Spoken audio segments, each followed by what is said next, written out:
Hello, I am Corey Kerr, And I'm Joshua Kemble. and this is the Indie Review Show. This is the series where we review the best of indie comics and other media like movies, TV, cartoons, books. And did we mention comics? The idea is we're pulling back the curtains on our inspirations. Josh and I have been professional illustrators, cartoonists, animators, graphic designers, and we've taught creative arts courses at the university level, and we're getting into things that we will pull and use in the next art that we create. I love it. So what are we doing today, Josh? So we're going to be doing a review of Further Grickle by Graham Annable. And before that, we got to kind of get into our plugs. So, like what kind of work, like where do you want to guide people to kind of check out your work before we get into analyzing this great work? And I'll also have a little short story. Sorry, I'll have a little short story about Graham and how I found out about his work as well before we get. Cool. Yeah. So for plugs, we're doing website and one thing, right? That's exactly. So you can find my stuff at coreykerr.com.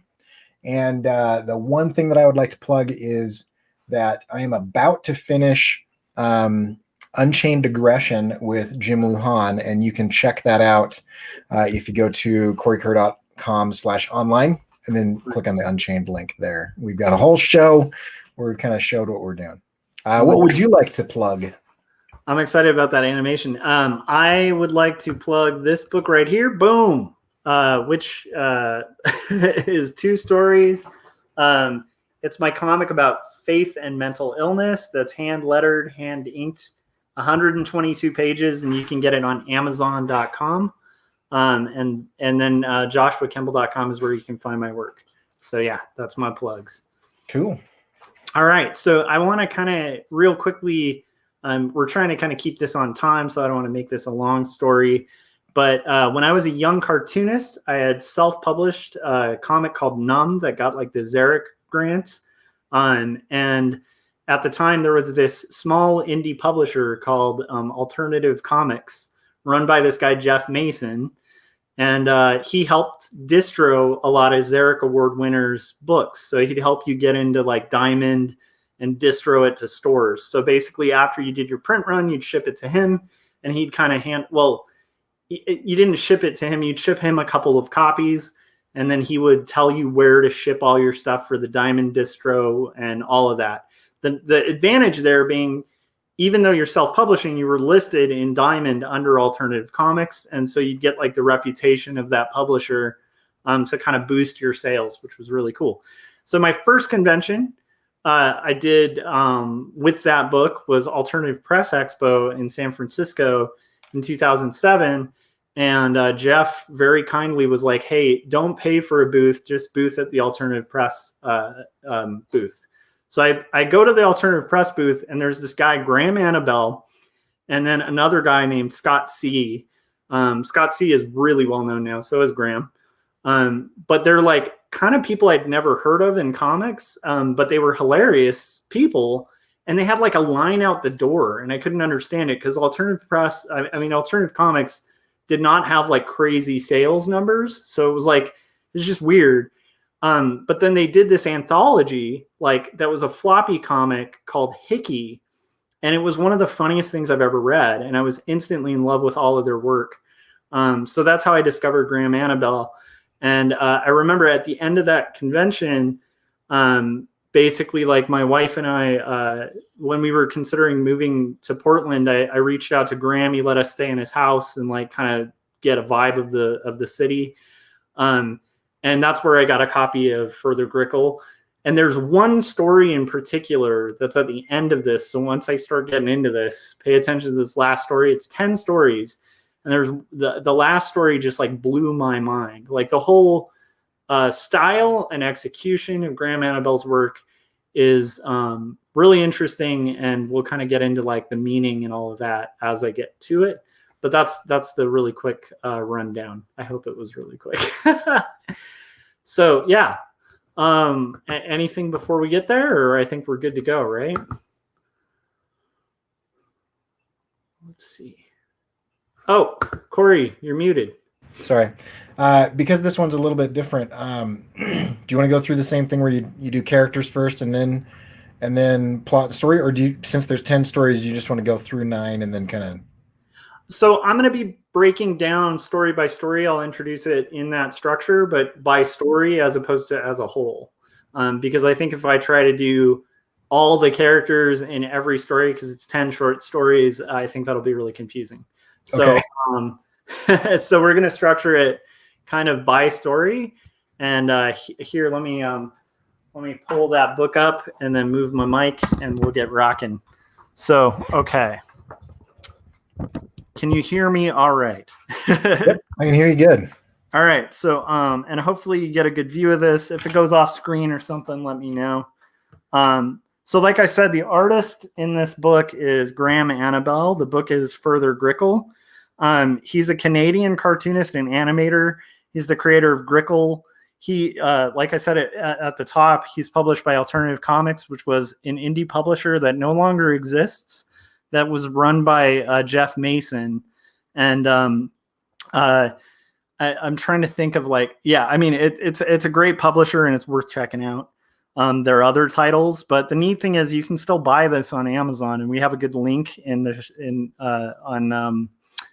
the irisagency.com where you guys can kind of check that out.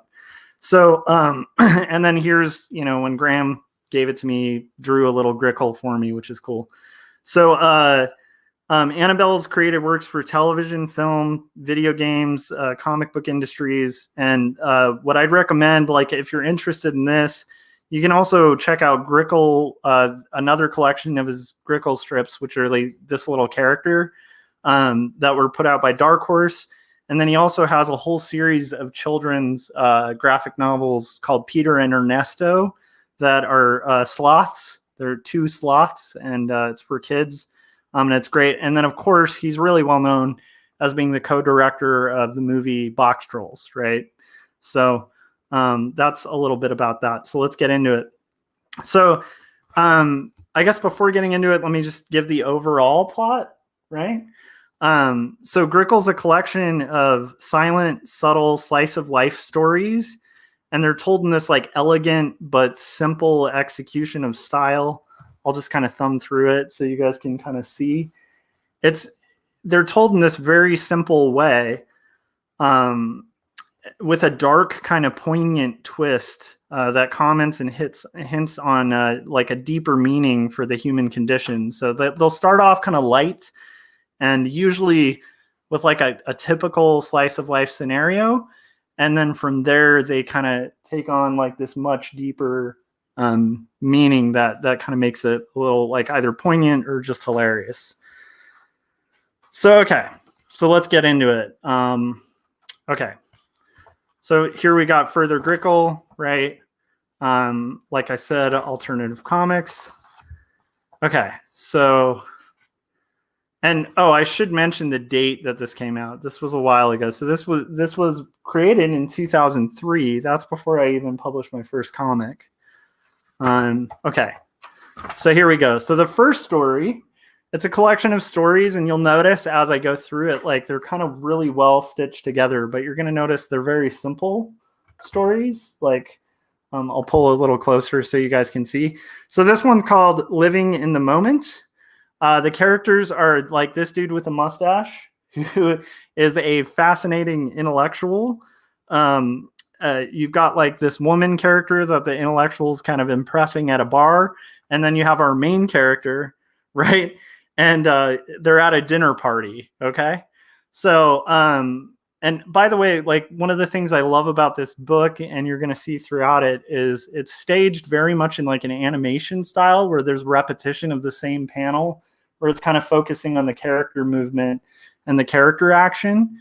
And what I hope you guys will gather from this as we go is you're going to kind of start seeing why Graham is such a heavy hitter in like story departments for Lucasfilm and Leica, because he's got like just this amazing command over simplifying characters down to almost a stick figure, and yet they're recognizable.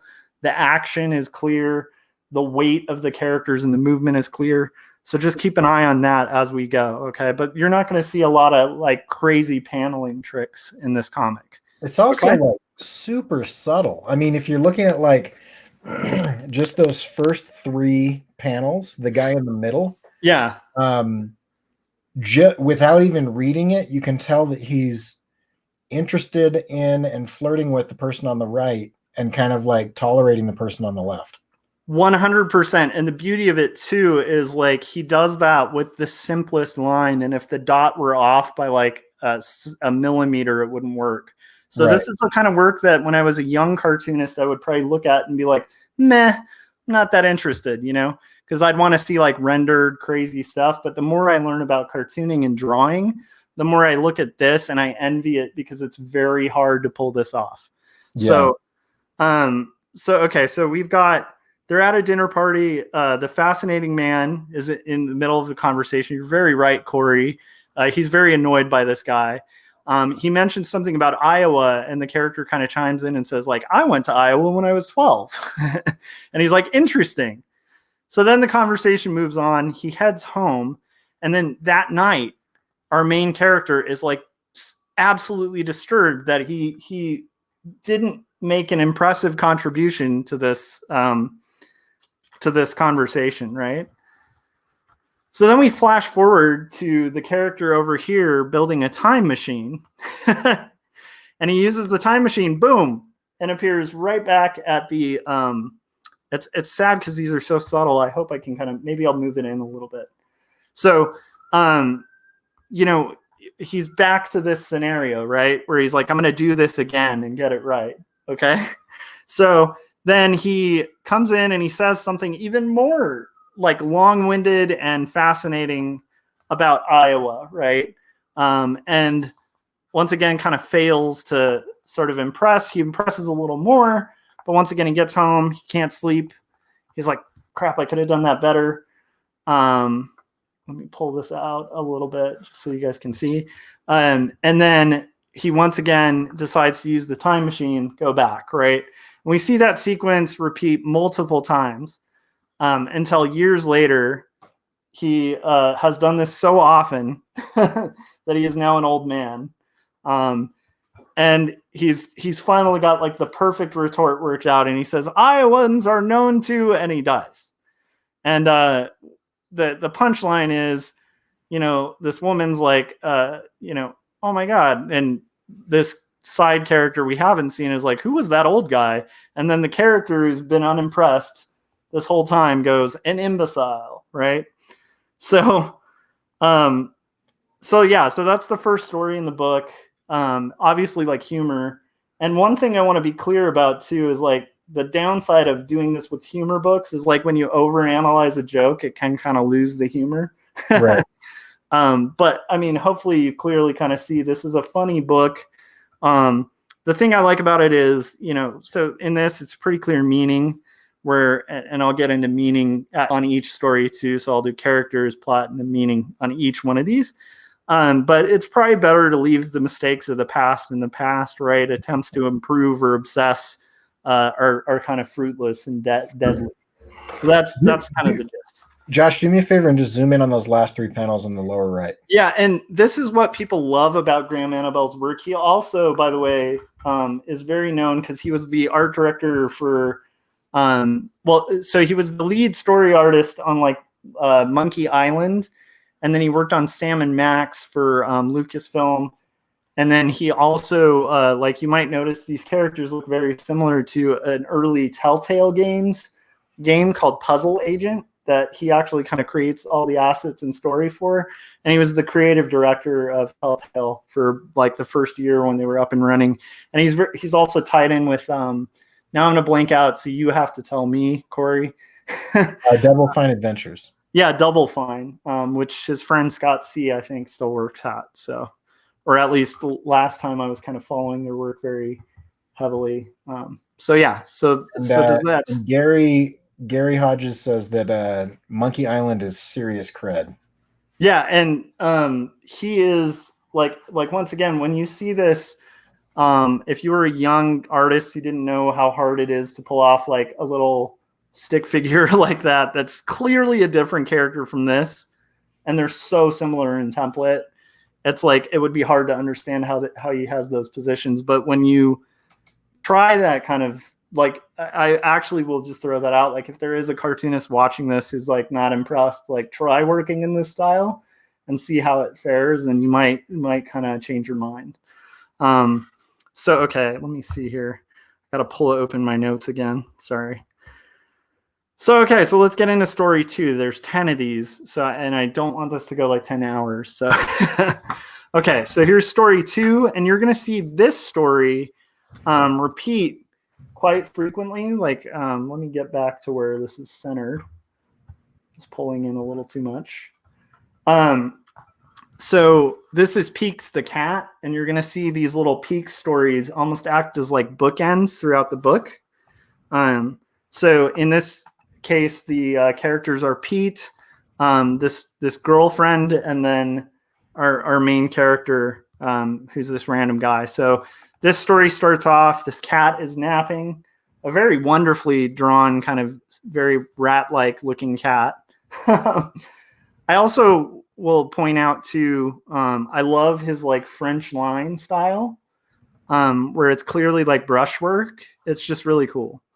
Like the inks, I love it. Like the line kind of wiggles a bit. It's just a lot of fun. So anyhow, this cat kind of heads over to this restaurant that's having outdoor dining.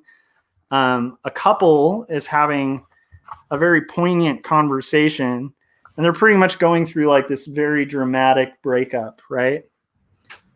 And we see our cat, who's like our introduced character, and he's watching this go.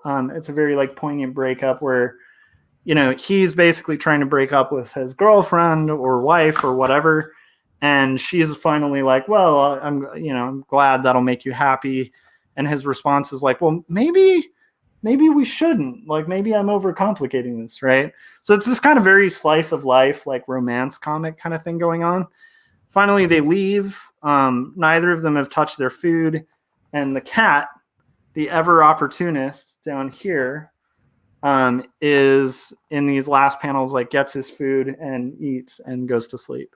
So that's the first time you've seen Peeks, but the same kind of story is gonna kind of stitch the whole collection together.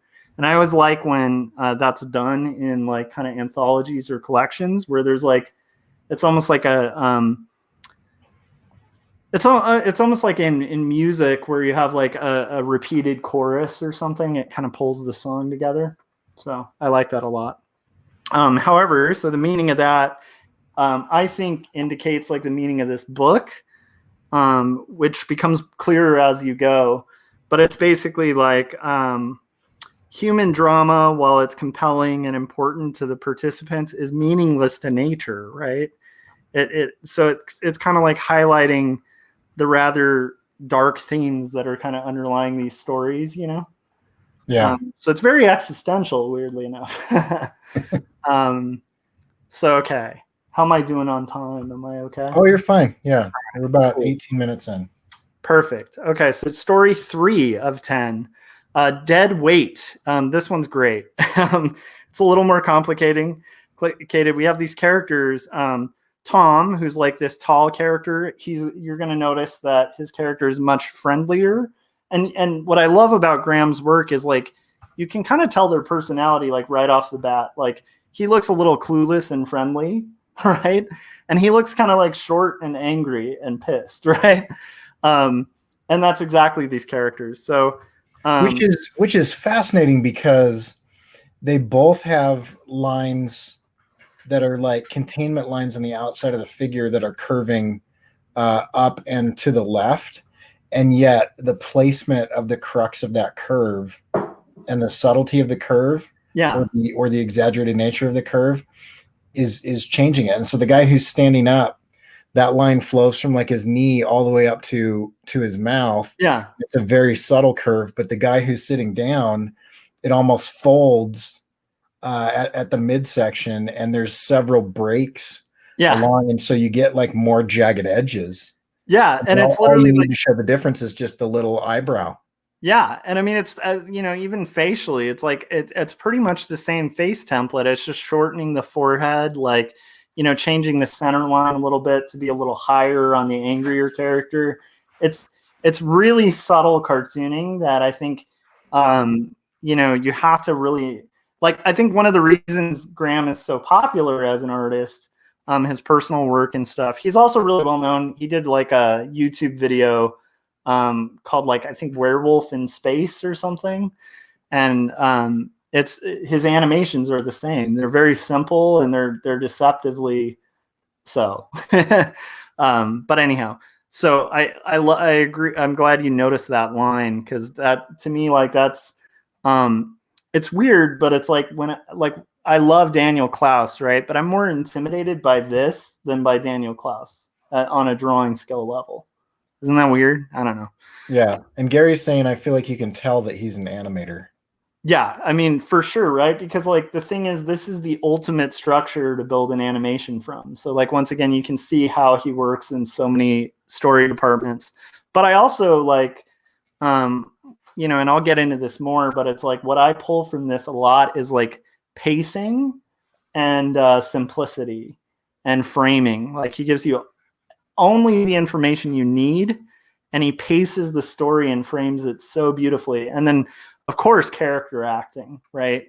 There's a lot of acting in these movements, So anyhow, so let's get into the story. So Tom, his short friend, we never find out his name throughout this entire story. And then we're also later on going to get introduced to this very annoying friend named Danny. Okay. So I will call him Danny the annoying driver. So here, basically, Tom and his short friend are waiting to get a ride for the party, a party they've been invited to. And his short friend is really pissed at Tom. He's very angry because he's like, why didn't we just take public transit, right? And Tom is kind of explaining this is a great idea. It's going to get us to the party faster. Public transit takes a longer time. And he's basically kind of like, first, kind of apologizing for Danny, who's apparently kind of an irritating character. And we'll see that as it kind of goes.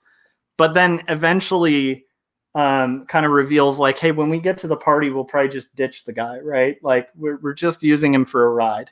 And then we're introduced to Danny, the annoying driver. And I'm going to zoom in on this face just so you can see the humor in these strips. I mean, look at this dude. I mean, can you see that? Yeah. It's hilarious. So anyhow, and they're also kind of making fun of his way of speaking. And then of course, like they're like, well, he's gonna speak like he's British and say hello, gents. And like the first thing he does when he appears is go like, oh, fancy seeing you gents here. So anyhow, so they get in this car.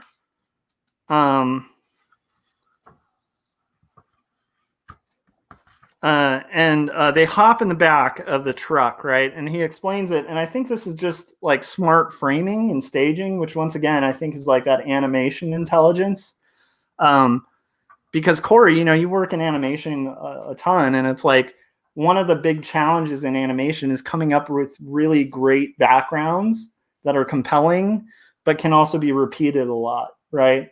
Yeah. So here, I think he realized like this is going to build more tension for the later story to have it set in the back of this truck. So he kind of comes up with an excuse to put them in the back there. Like he says, like his passenger seat is being refurbished or something. But it's really, as an artist, just so you can create this tense scene in the back of this truck as they're driving. So let me see here. Okay. So, all right. So they kind of end up driving. They make small talk. And then basically through the small talk, they wind up. And once again, he has like these lovely moments of just like, you can kind of see him kind of cluelessly being patient, waiting. And then you see this friend just get gradually more and more pissed, right? He's just like, oh, I can't stand this guy.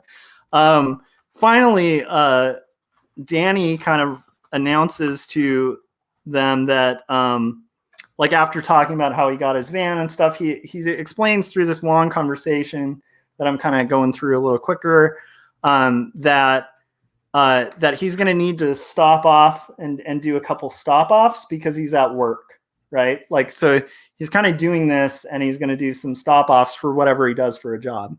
So he takes off. He's like, okay, sit tight. I'll be back. And they sit there and they're kind of waiting. And we see the friend up here. Once again, staging. That's really smart. So you get this sense of like, okay, the friend's leaving. And then we just kind of see a conversation where once again, he's talking about Danny and how annoying he is. Kind of clueless friend suddenly looks out the window and notices something. And he kind of tells, so basically Tom tells his short, angry friend, like, wait a minute, there's a fight. I think he's getting into a fight out there, right? With like 3 guys. And so he, obviously being kind of the unloyal, like angry character, is like, let's just not go out there. He's just freaked out, right? And his friend is like, I'm going out there to help him. So you see him here doing like a battle run, like, yeah. and then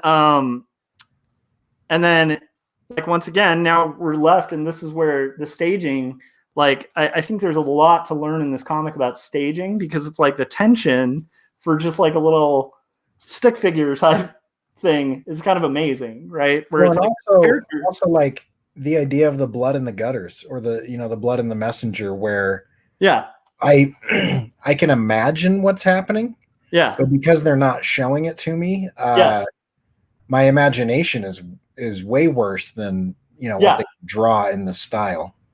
Totally. I mean, it's an old Hitchcock approach, you know, and like, because it's like, you know, a lot of people think Psycho wouldn't have been as frightening if they had actually shown the wounds in the shower, you know. It's a little scarier when you just see the knife coming at the camera and you're just imagining. So anyhow, this character is just freaked out and clearly seeing some kind of violence or horror. And finally, we see his friend get back, and his friend is just like a mess. And we don't see Danny, the driver. So he explains, like, Danny is not cold. He dragged him to the trunk. So he's like, you got to drive us to, like, he's asking, like, who were those guys? He's like, I don't know, but you got to get us to the hospital because Danny's messed up and I'm messed up, right? So now our short, angry friend is just like having to get to the hospital. They finally get to the hospital. They're in the waiting room. You can see his friend just is gone, you know? And I actually want to zoom in a little bit on this just to show the subtle brilliance of this art. Like, it's hard to do this. Like these two, I mean, look at that line work. Yeah. So the line quality changes to a very broken, kind of shaky, as if it's interesting to me that I think people can intuitively understand what the illustrator is feeling as they do stuff. And I mean, to do a line like that, you'd have to have your hand be shaky and unsure. Yeah. And so it adds some instability to his figure to have that line quality go from these very confident, solidly weighted lines, you know, with a little bit of variation in weight, but no break in the direction. They're very fluid and gestural. And then you go to this shaky, hunched over figure where like it's drastic thick to thin transitions and a very wiggly line. I love that. That's so cool. Yeah, and then from a story structure standpoint, like there's a lot of commonalities between this and like comedy writers like the people who write Curb Your Enthusiasm. It's kind of a bit where, you know, what starts out as a typical story, like an everyday story, like guys getting a ride to a party, suddenly becomes absurd and chaotic. And it's like you're kind of just following characters trapped in a totally absurd situation that should be normal, right? Yeah. And I just love that about the themes in this. So, okay, so Danny finally gets him to his friend finally gets to the doctor, you know, who comes and gets him, like the nurse comes and gets him. And he says, I'll be waiting right here, Tom. And then we get the bit. And here's what I love about this. And this is one of the things I'm going to bring up later, but it's patience and timing. So like once his friend's taken off panel, we're left with the character waiting. And so we're kind of in theory, like sitting with him at the waiting room. And then he looks at his watch. But like by the time it gets there, you're feeling that too, right? You're like, come on, you know? Right. And then finally the punchline, I'm never going to make it to that party now. So he was right all along. So this has multiple meanings. Like to me, you know, one of the main ones is like this character who's sort of selfish and shallow remains selfish, shallow. And I think that's like, could be read as like selfish people kind of remain selfish even after extenuating circumstances. And then also the funny bit behind this is like, you know, sometimes a gut instinct not to hang out with someone is dead on, right? Where it's like this guy didn't want to go with them because it was going to expand the amount of time for them to get to this party, potentially not get them there. And then he ends up being dead right. And his friend who didn't believe it got beaten the crap out of because he was wrong, right? So it's got multiple layers. This one's weird. This is probably my least favorite of all the stories. Although I love the style and it subtly changes a little bit. He uses some halftones and gets a little thicker with it. But this one, our character is What a Mess Pete. And this is just a nursery rhyme about a guy who gets everything wrong, but has good intentions. However, I don't know if this is intentional or not. I tend to think it might be, because when I read this book, it kind of layers on layers of meaning that by the time you get to the last story, which is the main one I want to focus on, like this almost feels like it's foreshadowing the story that's the 10th story that's by necessity, which is the 10th. So Josh, we're over halfway through. Okay. Just to give you an idea. So you've got about 15 minutes. All right. To get to where we want to be. All right. So let's slam through these. Okay. So this one's one of my favorites just for humor. This one fits the least well in the anthology, but it's probably the funniest of the collection. So let's go through it. So we have this character, Uncle Gerald, who's this kind of old sailor looking dude with like a corncob pipe. And then you have his nephews, right? And then you have eventually these characters called the Children of the Gas. What? My wife's probably going to crack up because this one's funny.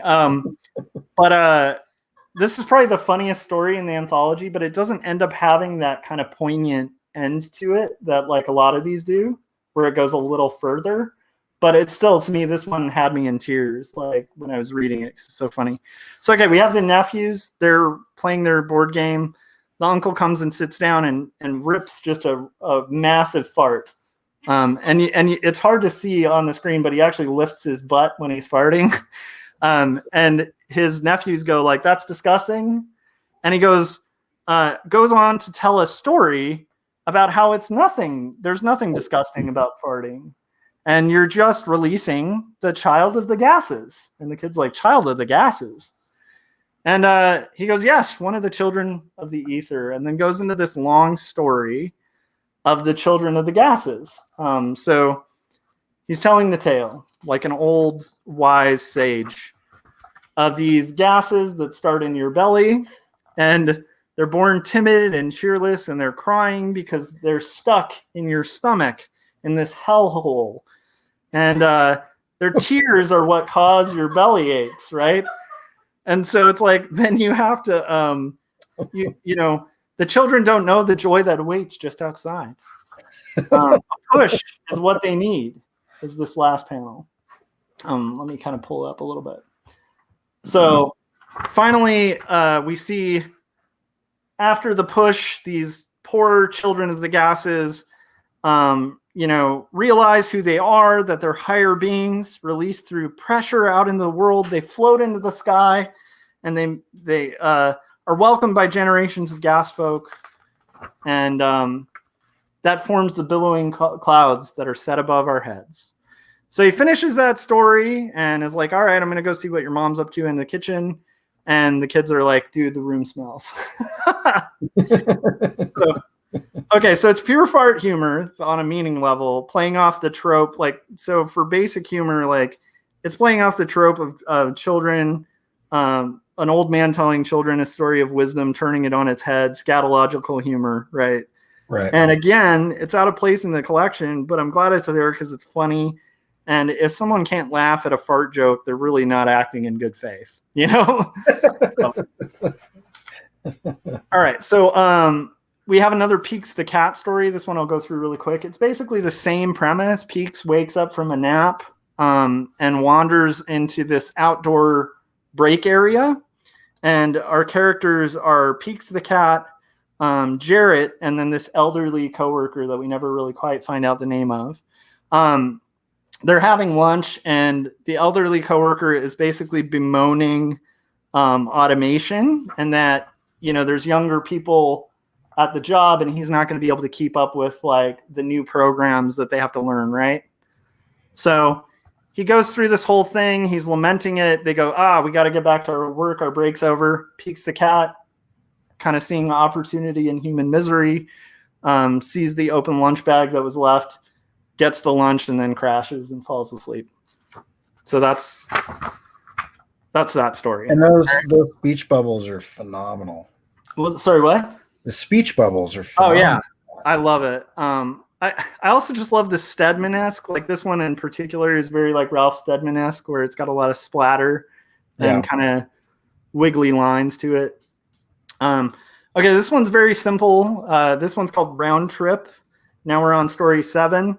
And the plot is this man gets convinced that he needs to get on a plane and he may not come back. And we never really find out if this is like a friend or a lover, like this character bringing him cupcakes. But he abandons whatever this character is, friend or lover, gets on a plane. He's not going back. The friend's dismayed. He finally gets to his destination, realizing he's not happy, heads on a plane back. The friend is just utterly depressed, or lover, or whatever character that is. He returns from his trip, and then we see a reunited Joy.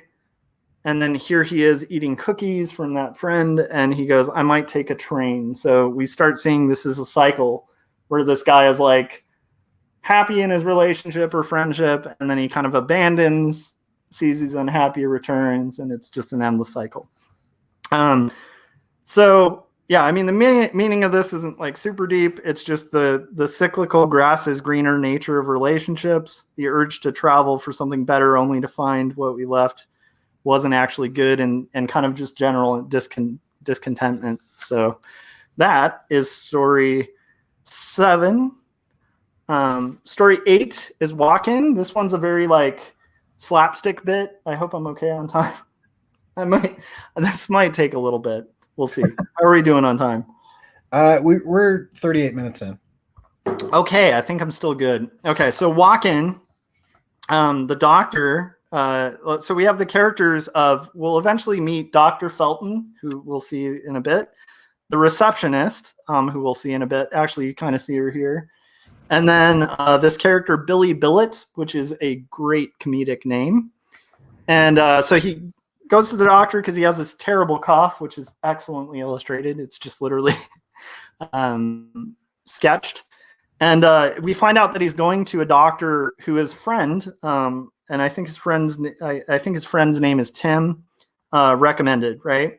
So he goes through this dull waiting period process. And by the way, this is the funniest form you'd have to fill out at a waiting room, where it says, "What is your name?" And he's like, "Well, that's easy enough." And then when he finally brings it to the clerk after it, she's like, "Did you write your name?" Anybody who's been to a doctor's office, I think that's pretty funny. So he waits for the doctor. He finally shows up. And this doctor, Dr. Felton, I mean, he's clearly in distress, right? And once again, there's a lot of patience to this because it's a waiting room bit. Like he picks up a magazine, so we see a lot of repetition. So finally, doctor's going to see him. First door on your left. We see him happy. He walks. And like, once again, I love these little bits where it's like you see the receptionist look at her form and then look back, and then it cuts. I like that patience, Yeah. So, okay, here he is. He's waiting at the waiting room. And just the character animation in this is so like clear that this person's observed and waited at waiting rooms, This Dr. Felton shows up. He he kind of basically hears him out about like his symptoms, and then finally he starts after hearing him out, basically asking him to. First thing he asks him to do is like grip your hand in a fist and like hold it as tight as you can, put as much pressure as you can, and then he just keeps going tighter, clench, tighter, right?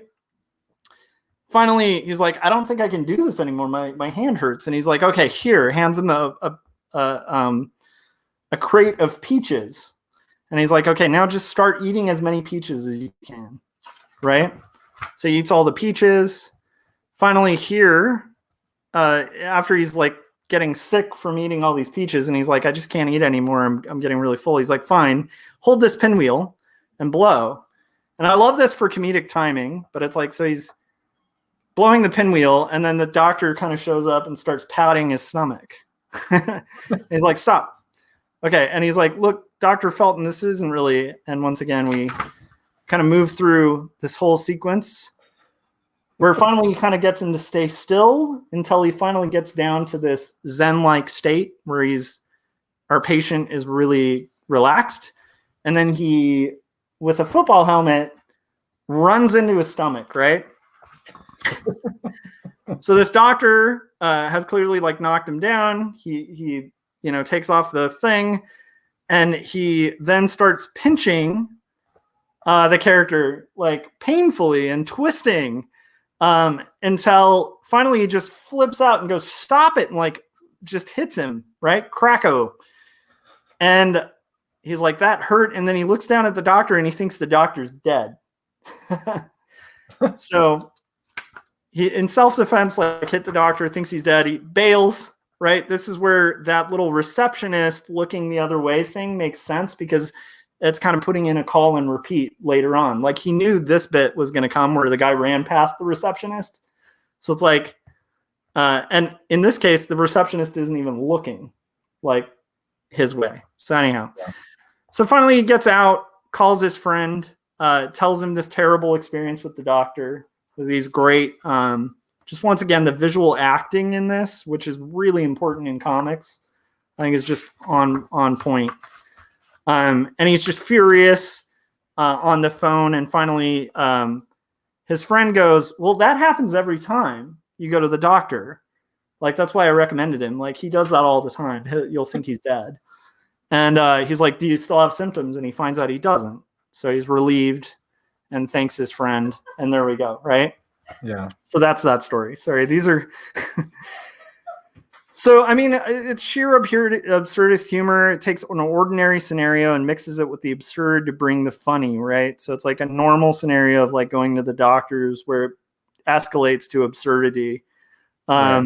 And then sometimes what hurts and is angering and frightening can be the best cure, right? We have another Peeks the Cat story. I know we're running low on time, so I'll just zoom through this one. It's just two old ladies. One of them lives at an old folks' home. Peeks kind of approaches their car. They're sitting in a car and they're lamenting that like this poor grandma, which once again, she just gotta love what he can do with like really simple lines. Like, you know, everything about that character, you know? Yeah. But anyhow, so they're sharing a sandwich and she's complaining about never getting, like she's losing her memory and the old folks home doesn't take good care of her.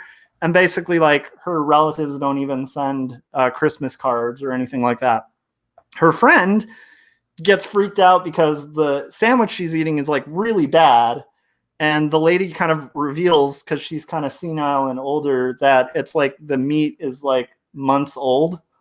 And so she kind of goes, okay, we're getting you back to the old folks' home, throws the sandwich out the window, and Peeks, once again, the opportunist in human misery, shows up and steals the food. But this time, Peeks dies because the meat's bad. So that's the bookends of Peeks. And then we get to the final story, which is the one that I think this story is worth buying this book for. I mean, I think all the other ones are great, but you could actually publish this story alone. And it does things on all kinds of levels. So let's get into it. How are we on time? We're good. You have 15 minutes. Perfect. That's perfect.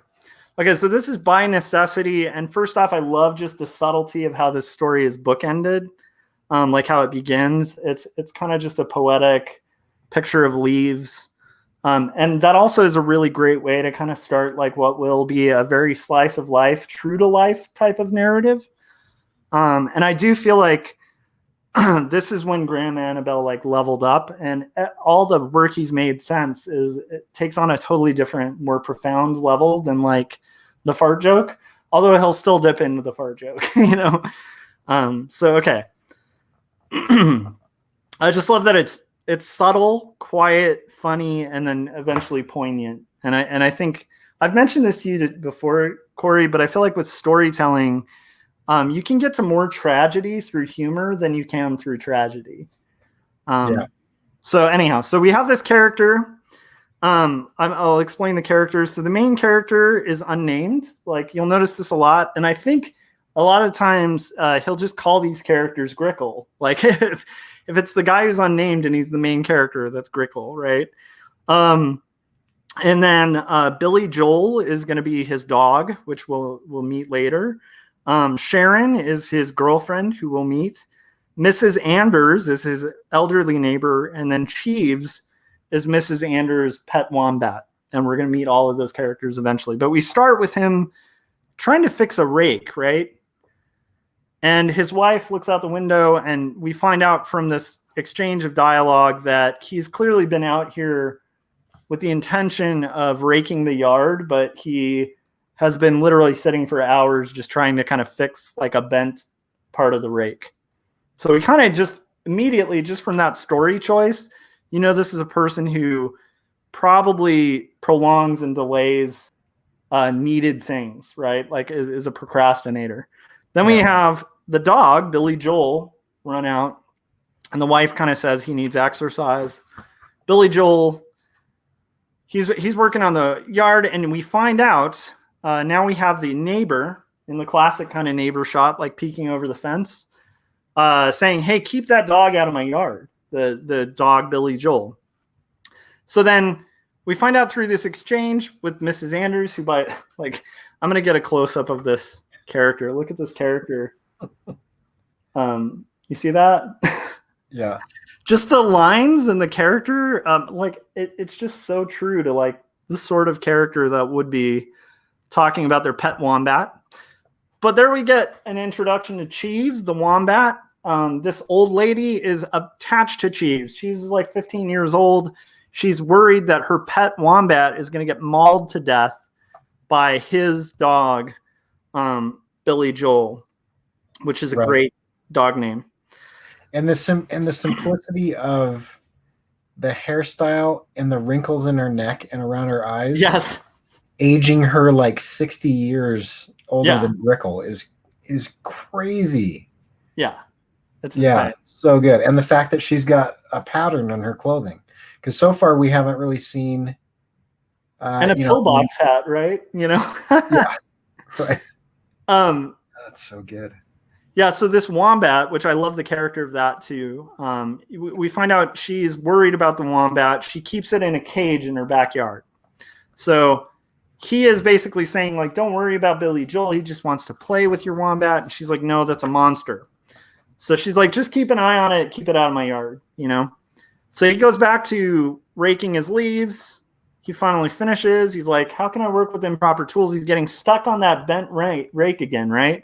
And this is like one of those things that's like seems like a subtle story moment, but it has so much meaning for this character that he's stuck on something, right? Yeah. And it's distracting him from what he needs to do. I love that about this. I love that it's really subtle. So that's what I mean by subtle, even though some of it's very cartoonish. So then he's raked up this leaves. Billy Joel runs through the leaves, scattering his work.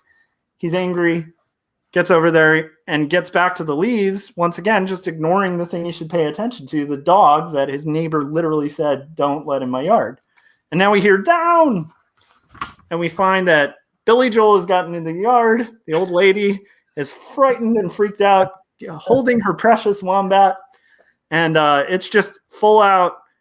Basically, through this whole conversation, we find out that she is threatening to sue if anything happens to her Wombat. And then she puts him back in the cage, right? He is just like, all right, he's got his dog, heads back to his house, to his wife to kind of tell his wife what just went down.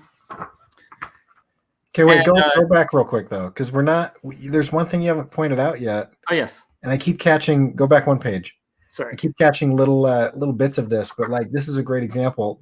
Incredible writing too. Yeah. Like the way that upper right-hand panel, gently, my jewel, gently into the cage you go.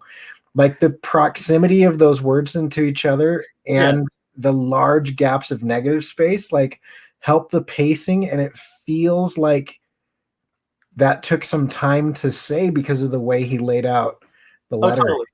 Yeah. The paneling is brilliant. I also like that it's somewhat freeform, but it's very easy to read. Because I see people attempt this and just not do it as well. Because there's subtle things like the descender on the Y and the ascender on the T that fit nicely together, and the T and the L are aligned vertically. Totally. It can feel random and haphazard, but it's not aesthetically jarring. Yeah. Sorry. So he's returned home, and now we're introduced to more properly introduced to his girlfriend Sharon, right? And Sharon, through this conversation, and I love this because this is just classic staging for anything. Like if you have characters talking, having them do like a day-to-day action where you have to have some exposition is really smart. So just having him go to the fridge, open some milk, pour some milk during this whole dialogue, I just want to say, like on a story level, that's smart. But anyhow, he's basically explaining to her like, hey, we're going to get sued if your dog gets into the other yard. And we find out also that they're not married, that she's his girlfriend, that she just recently moved in, and this dog came with her, right? And we also get the information through really subtle dialogue that he's between jobs, and so that's making me worried about getting sued. And let me see. Okay, so and so finally, like we've learned some core things. Like we realize he's out of work, right? And that she, through very subtle, like I'm trying to find. Okay, that dialogue doesn't happen until later, but okay. Oh, and once again, she even thinks like he's not going to hurt that Wombat, right? This dog's just wanting to play. So okay, so we get to Grickle. He's on the couch. This is clearly later, right? Change scenes, and she comes by. Sharon comes by, asking him what he's doing. He's watching a documentary. I do want to just highlight these simple characters and how much is said by like where they sit. I mean, like, so now they're sitting across from each other almost as if they're trying to stay away from each other on the couch. Like, just look at their posture, right? Yeah.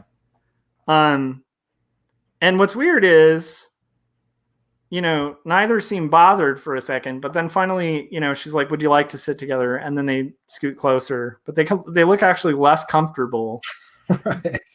And the way he says sure with an ellipsis after, and his posture, you can almost feel him saying it like, sure. Yeah. There's like tone in because of the gesture. Yeah. And I mean, like, very sophisticated writing, so it's like, I would hate for people to get lost in just the style being very simple by like missing that. And then here we find out, okay, so she's thinking about moving to a place called Pillsburg, which is like probably Pittsburgh. But like basically saying like, hey, you'll have an easier time getting a job there. And then we also find out through this exchange, and once again, they're repeating really subtle little movements, but it's the same frame.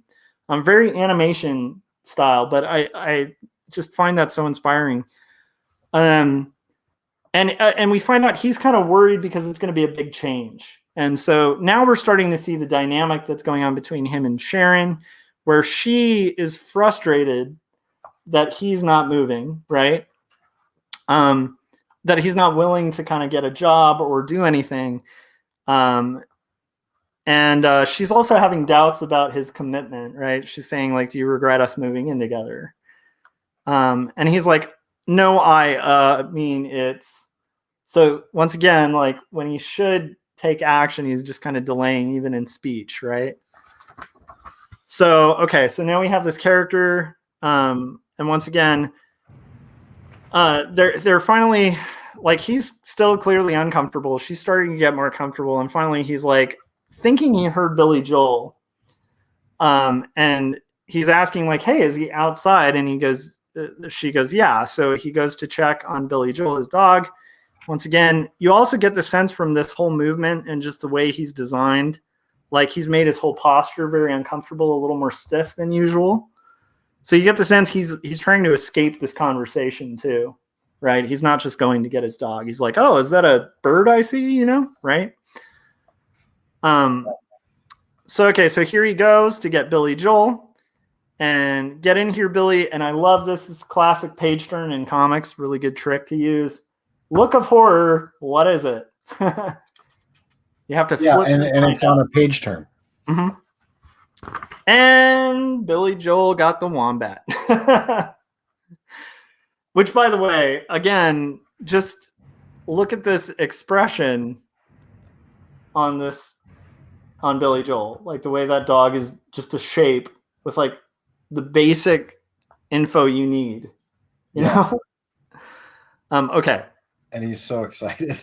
Yeah, he's happy. And what's funny is anybody who's owned a dog with a backyard, like, probably knows this moment, because dogs. Well, and if you see, look in the top right versus the top left, it's the same pose, and the only difference is really the ears and the tail.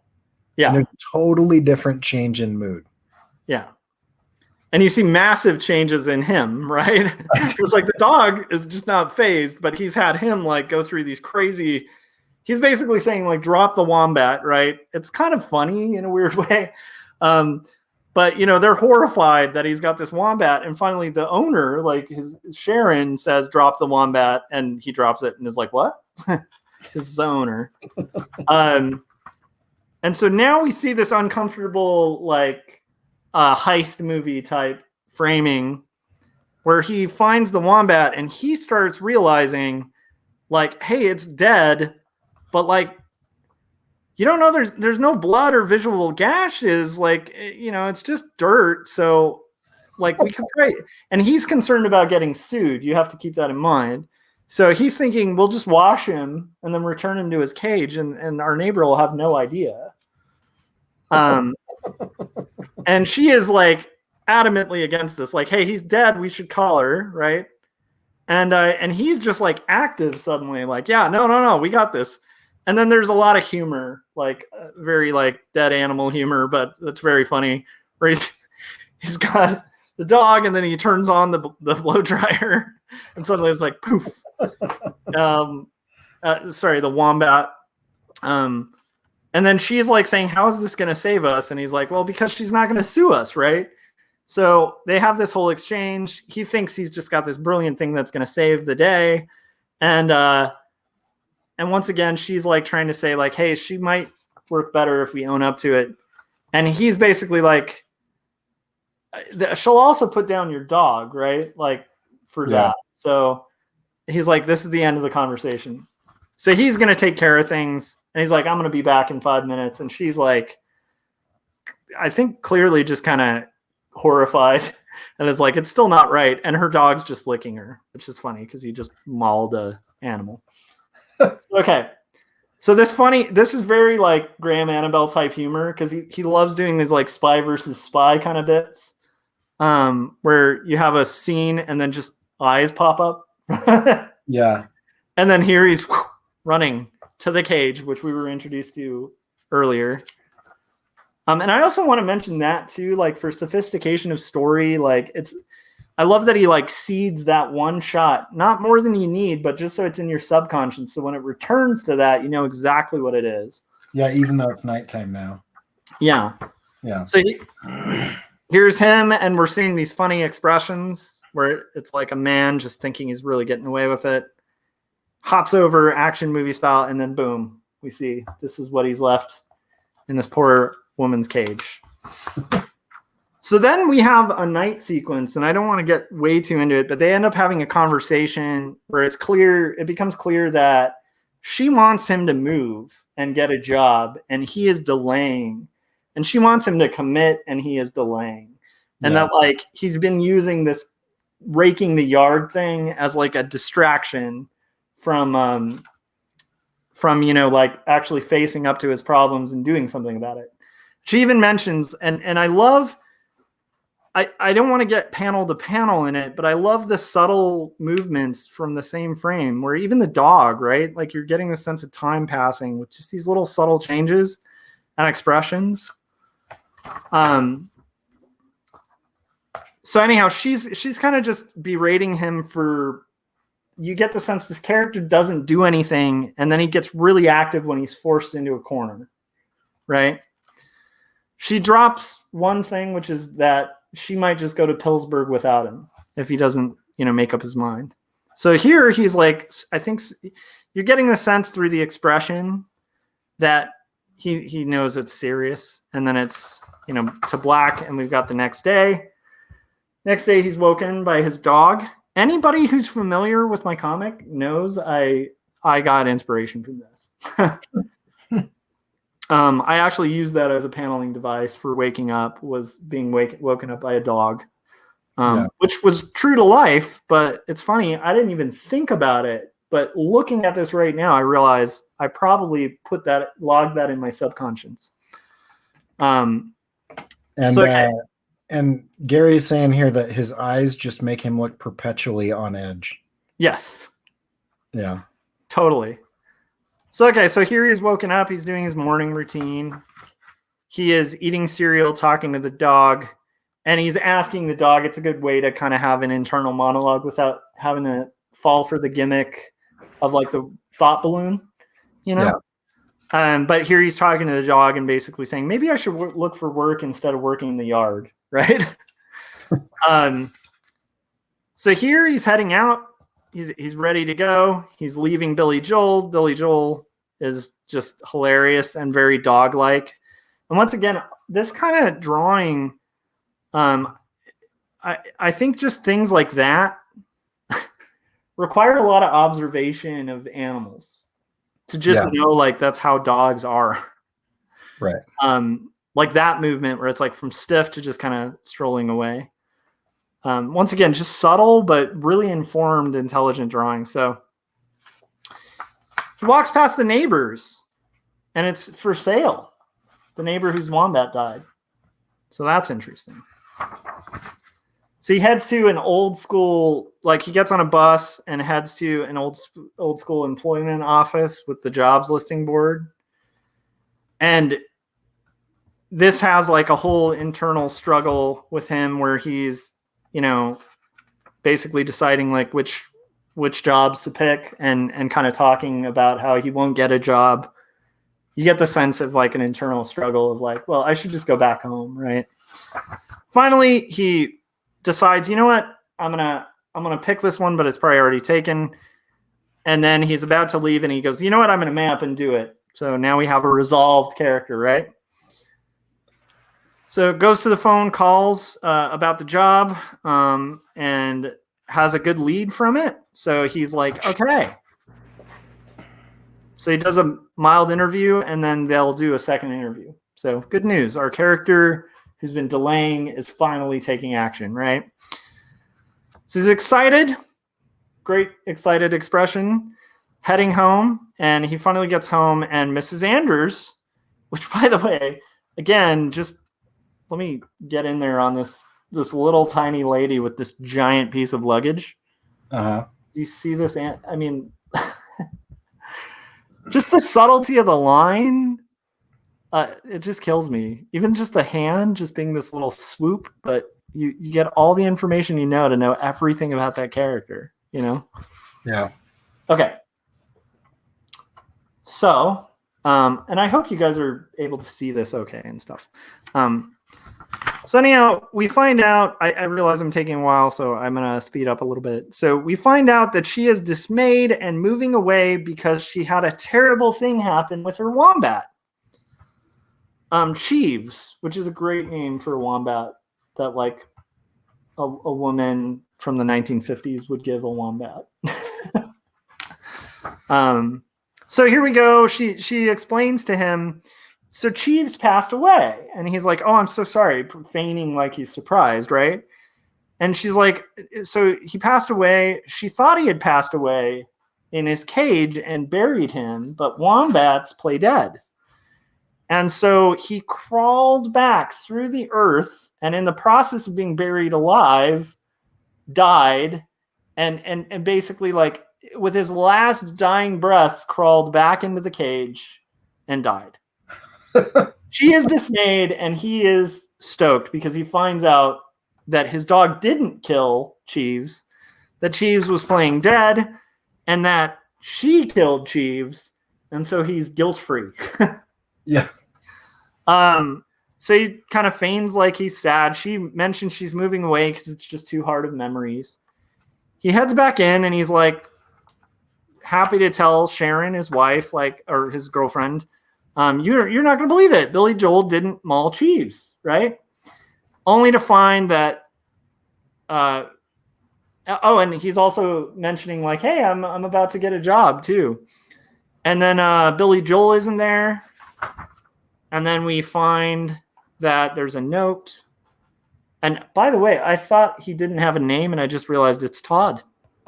Yeah. So that's something I should have mentioned at the top. But anyhow, so here he is reading the letter, and it's pretty clear from just this expression, like it's a goodbye letter, right? So we follow same shot from the bed, but this time it's just him terrified and then disappearing into sleep. And he's sitting alone in the center of the couch. Exactly. Right.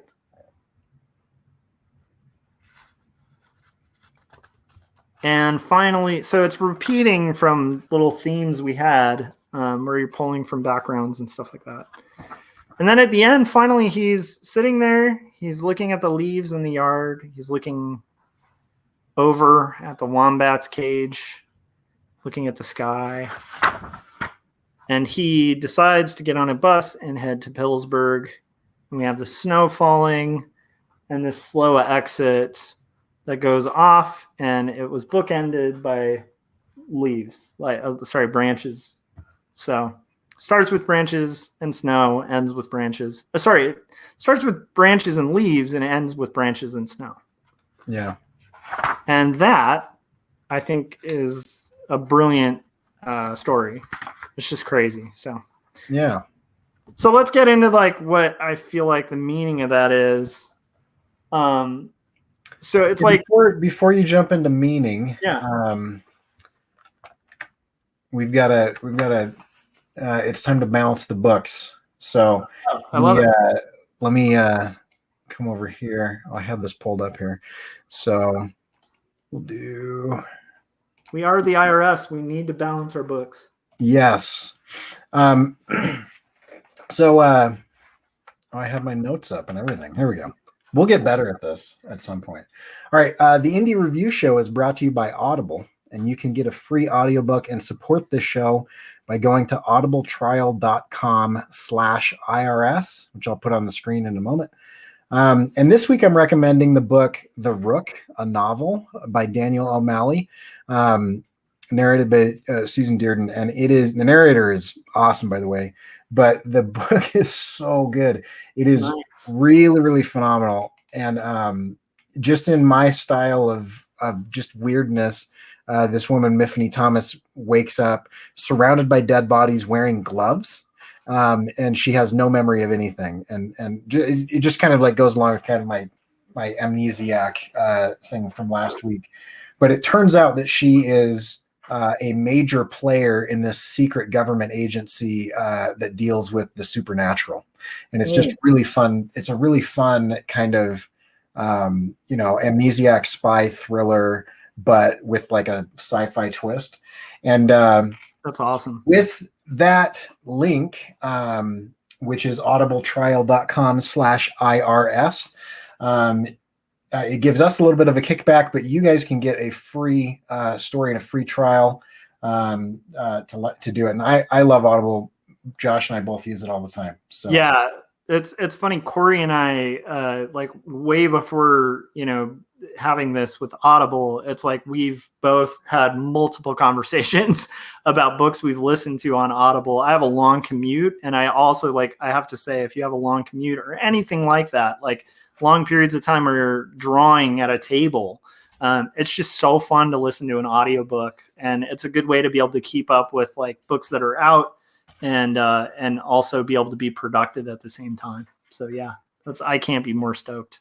Yeah. So check out audibletrial.com/IRS if you want to support the show. All right. So let's talk about meaning here. All right. Do you want to jump back to us, or do you want to still show the book? So I'll show the book real quick just to go through the meaning, and then I'll jump back. Okay. So it's to me, it's like, delaying and waiting till forced into a position is a terrible way to live, right? Owning mistakes and taking risks can lead to great rewards.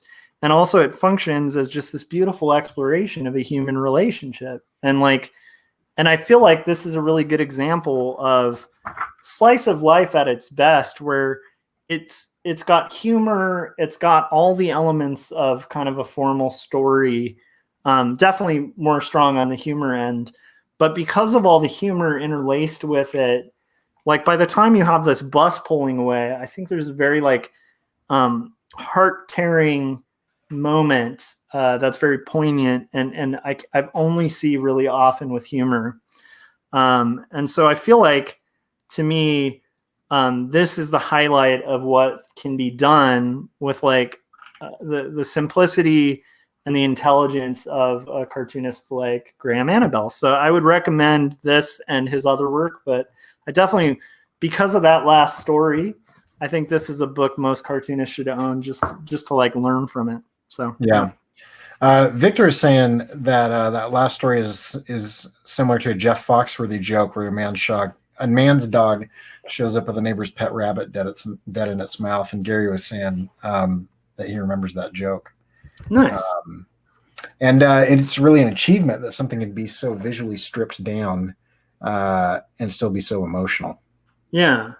So let me pop back in here. So yeah, I mean, I don't know. What do you think, Corey? Are you interested? Are you? Yeah. Okay.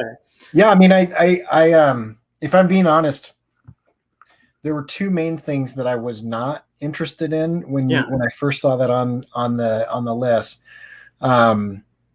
I love Calvin and Hobbes, but I find a lot of stuff that tries to do the genius and gestural simplicity of Watterson tends to fall really short and be just kind of boring. Yeah. And so at first glance, I thought, oh, this is just kind of another one of those that it's using stick figures and simple lines and no real detail, and it's or whatever. It's going to be all about the dialogue or whatnot. But I mean, just looking at it in depth, I mean, the little teeny subtlety of the line work, where one line or one angle changes the entire mood of the character, is awesome. The other thing that I find really entertaining about this, and I think this is going to be a theme of you and I doing this, you have a type, and I love that your type is making the viewer wait for stuff. It's like, you get so excited every time we talk about something. You're like, "Oh, look at that! We're slowing the pacing down and making them wait." And I find that really entertaining. That's the thing that you get excited about. It's cool. I'm discovering that can do that. Yeah, I'm discovering that in this process, because it's like, even thinking about it when you say that, I'm like, one of my favorite sequences in film is in The Graduate.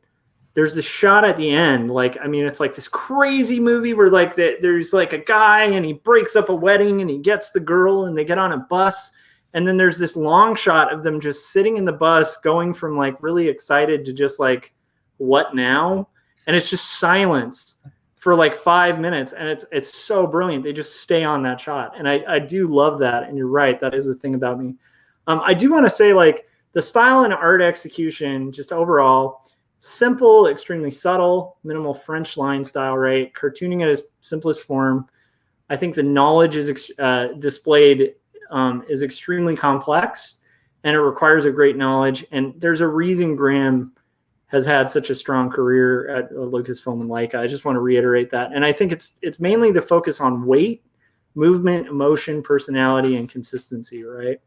And then I think there's one last part, and then I really want to hear even more of your thoughts on it and takeaways of it, like maybe if it's something you'll pick up. But I wanted to get into inspiration, like what we can steal, right? Yeah. And then I also want to hear what you think we could steal too. But for me, from this, I can steal pacing, which is exactly what Corey was talking about, the pacing. I feel like animators are really in touch with when to repeat the same frame with a subtle movement and emotionally build a scene, because comics and art and story are about emotion. Like if you have, and it doesn't matter if it was Limbo from last week or this book, like where it's in a totally different style. If you don't emote when you're reading it, if you don't have a reason to care about the characters, it could be the most beautiful book in the world and no one's going to care. Right. And so I think that's really brilliant. I love the French line style and the loose inking. And I love that comics, broken down to their minimal need to convey a story, it's a good reminder for me, because I tend to get very complex and very hatchy with my work. And I think it's just a good example of, like, the better you get at basic structures in art, you can tell really compelling, funny, humorous stories with like minimal amounts of information. And so I think my main thing from this, and I definitely have drawn it into my work, the stuff I've looked at the most from him is patience, timing, and willingness to stretch out a small scene to build drama or tempo in a story. And then the story structure is really inspirational too, because it's definitely solid stories, even the short ones, the rhymes, all of that. They're all stories with a very clear beginning, middle, and end, and intention. So yeah, and one of my favorite books on story structure is Invisible Ink, and it's by Brian McDonald, and he titled it that because of what I think Graham is doing really well, which is what people see and hear are the really obvious things. Yeah. That, you know, and that's what, but that's not the story. The story beats are the invisible ink, not the actual ink on the page, but like the reason why this is happening, or the, you know, and you look at like, you know, if somebody had to say, like, we're sitting really far apart, like, does that mean that there's tension in our relationship? Yes. Like, it would be like, no, just show us that moment. Yeah. Right? And then you can revisit that moment to where instead of choosing to sit on the edge of the couch, the character goes to choose and sit in the middle, but now he's alone. And it further emphasizes that aloneness, but it's not like Annable like goes in and like has like a box with an arrow at it that says like, look at all the negative space around this character, he's so lonely. Yeah. Like, you know, or does something like I feel like Family Circus might do, or something where they go in and do like a dotted line of the character where they used to be or something. It's just they trusting the reader to understand the meaning when it's presented in a simple way. I think is something that I need to incorporate into my work a little bit better, because I feel like sometimes I try to bludgeon people. I'm like, I want people to get this point, so I can make it like super obvious. Yeah, but there's a lot of really subtlety, a lot of really good subtlety in the storytelling. That's one thing that really stood out to me that I really like. Yeah, I love that. Cool. Well, I think, I mean, that pretty much, I will say, like, just for Graham Annabelle's work too, for people to check it out, irisagency.com is going to be our hub. And if you're interested in this book, just please like buy it from that link, because it's an affiliate link and it helps out the show. But I also would recommend like check out Graham's other work as well. And I mean, to me, like one of the best examples of Graham's work outside of comics if you've ever seen Box Trolls, there's a sequence where a baby is taken, and that entire sequence was storyboarded, and I think the animatics were made by Graham. So you can see his framing and patience and subtlety like scattered all throughout that film too. So yeah. So if you're interested in this book, you can click on this link. That's an affiliate link where we get a kickback. It doesn't cost you anything more than it would normally, and it helps support the show.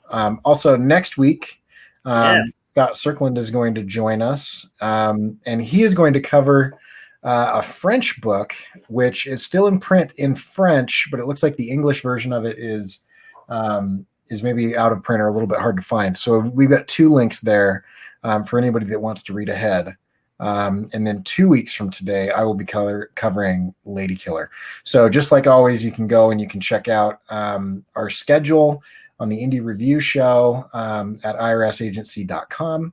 Mm-hmm. That'll have the next 4 or 5 episodes, including past episodes. If you missed last week's episode on Limbo, you can go to there and you can see all the previous episodes. We are on Twitch. We are on YouTube. And there's an email newsletter that you can join if you're interested in doing that. Yeah, and like once again too, we really encourage people to, like, if you want to follow along, that can make the show really fun. We encourage you like check out the books before the show. We have the next 4 weeks up, so we do that intentionally so you guys will have time to hopefully order the book and we can all look at it together. You know? We need to leave a note because we keep forgetting to talk about this.